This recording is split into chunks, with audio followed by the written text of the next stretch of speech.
Episode क्यों कहा है मैंने, एपिसोड इसीलिए कहा है शदीद तहफ़्फ़ुज़ात मैंने जब किए वो काट लिया उन्होंने, आपके प्रोड्यूसर साहिबा ने। तो मेरा एपिसोड होता है ड्रामे का, ठीक है, जस्ट सीजन का होता है, जिसपे मैंने ये कहा था आजकल कि ये कोई नेटफ्लिक्स सीरीज नहीं चल रही यहाँ पे, और लेकिन हाँ पाकिस्तान की सियासत जो है नेटफ्लिक्स सीरीज से कम तो है, बल्कि पूरी दुनिया की सियासत ही ऐसी है।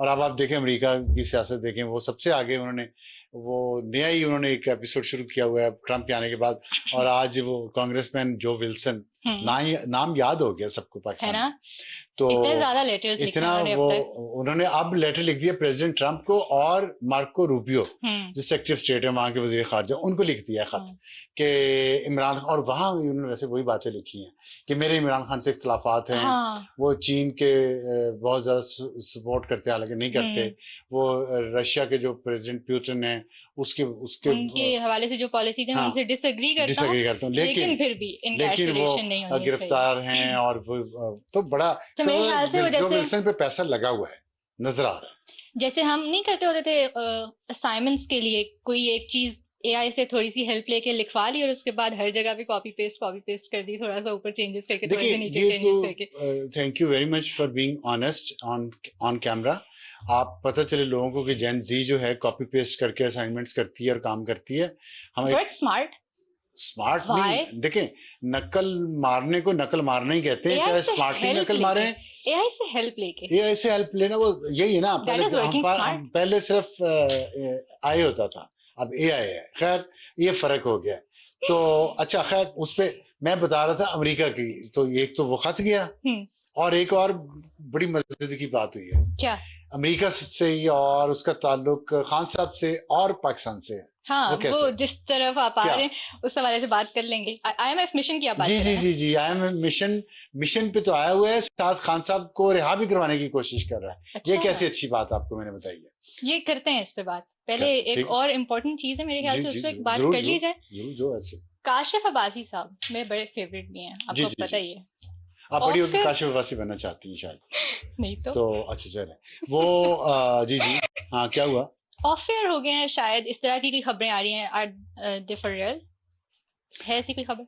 हाँ देखिए, कल प्रोग्राम नहीं किया उन्होंने अपना। वो कहते हैं कि क्या कहते हैं पाकिस्तान में सियासत जो है ना या रेल है या जेल है।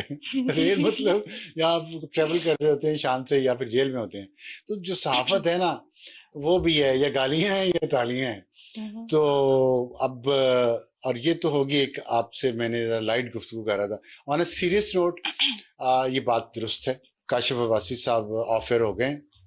मेरी उनके एक फैमिली मेंबर से बात हुई है।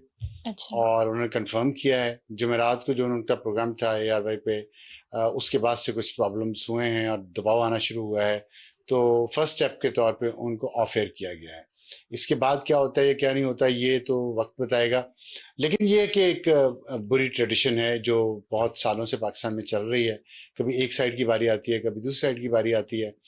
और मैं समझता हूँ काशिफ अब्बासी से मेरा खैर बहुत दोस्ती भी मेरी बहुत है, मेरे छोटे भाइयों की तरह है, और 23 साल से वो ARY के साथ है, इतना लंबा अरसा। और अब आप आके ये मुश्किल में, परवेज मुशर्रफ के दौर में भी खैर हुआ था, तो 23 साल पहले जब उसने प्रोग्राम शुरू किया था, पहला प्रोग्राम जो उसने ARY के लिए किया था, तो वो मेरे साथ उसने किया था। मतलब मैं उसका एनालिस्ट भी था, गेस्ट भी था, उसका को होस्ट भी, सब कुछ ही मैं था।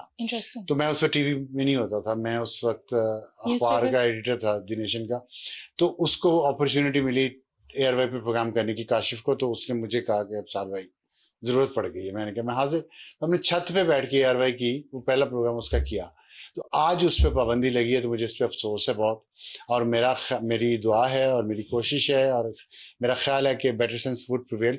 Kashif Abbasi is one of the sanest anchor person in this country, और उनकी अपनी पसंद नापसंद है, उसका हक है, और उसकी एक सियासी राय भी है, ये भी उसका हक है, लेकिन उसने अपने प्रोग्राम को हमेशा बहुत बैलेंस रखा है और बैलेंस रख के चलाने की कोशिश की है। हाँ, ARY के जो अपने मसाइल हैं, और ARY ने, ये मैं सारी बातें इसके बावजूद कह रहा हूँ कि ARY ने मेरे खिलाफ बहुत प्रोपेगेंडा किया, बहुत झूठ फैलाया मेरे खिलाफ, और उसका फैसला तो इंशाल्लाह आखिरत में होगा जब मैं ARY के मालिकान बाप बेटे का गिरबान पकड़ूंगा। मेरा तो आखिरत पे ईमान है, उनका है या नहीं है, आई डोंट नो। तो वहाँ होंगे तो पकड़ूंगा गिरबान। उन्होंने जितना झूठ मेरे खिलाफ फैलाया, बहतान फैलाया, लेकिन उस दौर में भी जब ये बिल्कुल पागल हुआ था AR भाई, और ताकत के नशे में, पैसे के नशे में, पैसा बहुत है इन लोगों के पास ना, तो इनको तकब्बर है बहुत ज्यादा इस पैसे का और ताकत का, क्योंकि उस वक्त जर्नैल जितने थे उन सब ने इनको कंधों पे उठाया हुआ था, इन्होंने जर्नैलों के कंधे पे उठाए हुए थे। तो वो उस वजह से ये अपने आप को जमीनी खुदा समझते थे एयरवाई के मालिकान। उस दौर में भी काशिफ अब्बासी ने बहुत बैलेंस रखा, और उसने अगर कभी उस टीवी चैनल पे किसी ने जुल्म को क्रिटिसाइज किया तो वो काशिफ अब्बासी होता था उस दौर में भी। तो इतना उसने बैलेंस रखा। अब जाहिर है मैंने कहा उसकी एक राय है, मैं उसका एहतराम करता हूँ, तो लेकिन ये बहरहाल ज्यादती है, और ज्यादती इस सेंस में भी है कि आप देख लें ARY के मालिकान को कोई फर्क नहीं पड़ा। वो पहले भी इस मुल्क में उन्होंने झूठ और नफरत फैलाई, और जिन लोगों के जरिए अपने टीवी चैनल पे फैलाई वो आज भी उनके साथ हैं, वो नहीं ऑफेयर हुए, वो हैं, उनका सब कुछ सही चल रहा है। इसकी क्या वजह, ये क्या है, मुझे नहीं इसकी समझ आ रही। मुझे वही समझा सकते हैं किस तरह मफादात किस तरह जुड़े हुए हैं किस के, और ARY के पास ऐसे कौन से वीक पॉइंट्स हैं ARY के मालिकान के पास, उन लोगों के जो ताकत में हैं कि वो मालिकान को तो पूछते नहीं है, लेकिन सहाफ़ी जो हैं काम करने वाले उनके खिलाफ इस तरह के एक्शन होते हैं। तो ये जैसे आपने कहा, ये मेरी दुआ है, उम्मीद है कि वो जल्द वापस आएंगे। उनके पर्सनल ओपिनियन है, ठीक है, thank you for sharing information. लेकिन अगर फैक्ट्स के बेस पे आप एक जर्नलिस्ट को ऑफर करें तो ये बहुत एक आई गेस क्रिमिनल चीज होनी चाहिए, ऐसा नहीं होना चाहिए। कमिंग ऑन टू हमारा आज का दूसरा टॉपिक, क्रिमिनल चीज तो बहुत सारी हैं इस मुल्क में ना। बिल्कुल। तो जब आप when you rule by sword you die by sword, when you live by sword you die by sword, ठीक। तो ये खान साहब को हम समझाते थे। मेरा आपसे भी ये रिक्वेस्ट है, आप सिर्फ 2024 से जिंदगी नहीं शुरू हुई, जो 2024 पे क्रिटिसाइज करे, चाहे जज हो, जर्नैल हो, एंकर हो, सियासतदान हो, वो 2018 को क्रिटिसाइज करे, वो माफी मांगे अपने रोल पे पहले कि हमने वो गलत किया, हमें नहीं करना चाहिए था, और फिर वो मुझसे कम अज कम फिर आगे कहें कि तुम 2024 को गलत कहो। क्योंकि मैं तो देख रहा हूँ पिछले 78 साल में पाकिस्तान में यही हो रहा है। इस निज़ाम ही को बदलने की हम कोशिश करते रहे हैं। मैं तो 30 साल 35 साल से कर रहा हूँ, और दूसरी साइड पे जो लोग थे उनकी आंखें अब खुली हैं।